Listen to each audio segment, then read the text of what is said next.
বিএনপির বিজয় অনিবার্য ও নিরঙ্কুশ, সেটিকেই স্তীমিত করার কোনো অপপ্রয়াসই সফল হবে না বলেই আমরা দৃঢ়ভাবে বিশ্বাস করি। ত্রয়োদশ জাতীয় সংসদ নির্বাচন এবং গণভোট আজকে কিছুক্ষণ আগে সম্পন্ন হয়েছে। আমরা নির্বাচন কমিশন, সশস্ত্র বাহিনী, অন্তর্বর্তীকালীন সরকার এবং আইনশৃঙ্খলা বাহিনী সহ নির্বাচন পরিচালনার সঙ্গে সম্পৃক্ত সবাইকে আন্তরিকভাবে ধন্যবাদ ও শুভেচ্ছা জ্ঞাপন করছি। এই নির্বাচনে সহিংসতার কারণে অনেকেই আহত হয়েছেন, নানা কারণে অনেকেই দুঃখজনকভাবে নিহত হয়েছেন। তাদের পরিবারের প্রতি সমবেদনা ও সহমর্মিতা প্রকাশ করছি। আমরা দেখেছি নির্বাচনকে বিতর্কিত করবার জন্য গতকাল রাত থেকেই বিভিন্ন জায়গায় যে সহিংসতা, কারচুপি ও কালো টাকার মহোৎসব হয়েছে, তার প্রেক্ষিতে যারা নিরাপত্তার দায়িত্বে ছিলেন তারা অত্যন্ত গুরুত্বপূর্ণ ভূমিকা পালন করেছেন। জনগণ ঐক্যবদ্ধভাবে প্রতিরোধের দৃষ্টান্ত স্থাপন করেছে, অনেক জায়গায় এই ধরনের অপপ্রয়াসকে রুখে দিয়েছে। বিএনপির সঙ্গে প্রতিপক্ষ রাজনৈতিক দলের যে দৃশ্যমান বিশাল পার্থক্য রয়েছে, সেটিকে প্রতিহত করাই ছিল গতকাল রাত থেকে আচরণবিধি লঙ্ঘনের মূল উদ্দেশ্য।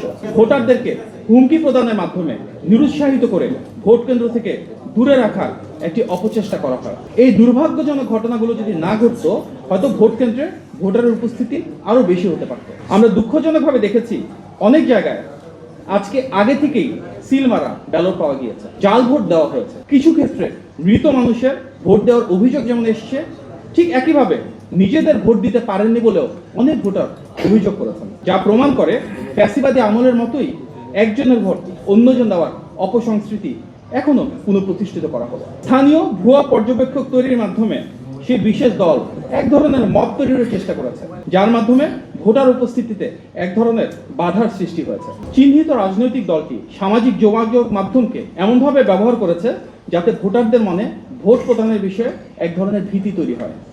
বাস্তবতা হচ্ছে বিএনপির বিজয় অনিবার্য ও নিরঙ্কুশ, সেটিকেই স্তীমিত করার কোনো অপপ্রয়াসই সফল হবে না বলেই আমরা দৃঢ়ভাবে বিশ্বাস করি।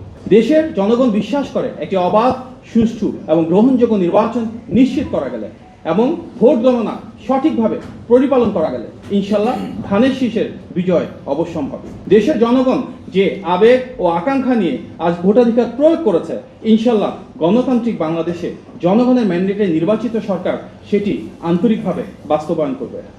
গণতন্ত্রগামী জনগণকে উদাত্ত আহ্বান জানাই আমরা, ভোটের ফলাফল নিশ্চিত করার পূর্বে কেউ ভোট কেন্দ্র যেন ত্যাগ না করেন এবং বিএনপি এবং অঙ্গ ও সহযোগী সংগঠনে যারা নেতৃবৃন্দ নির্বাচনের দায়িত্বে রয়েছেন তারা যেন গণনা ও ফলাফল ঘোষণার সময় সেখানে উপস্থিত থাকেন, যেন কোনো ধরনের অসঙ্গতি তৈরি করা না হয়। আমরা দৃঢ়ভাবে বিশ্বাস করি ধানের শীষের জোয়ারে বিএনপির বিজয়, গণতন্ত্রের বিজয় নিশ্চিত হবে ইনশাআল্লাহ।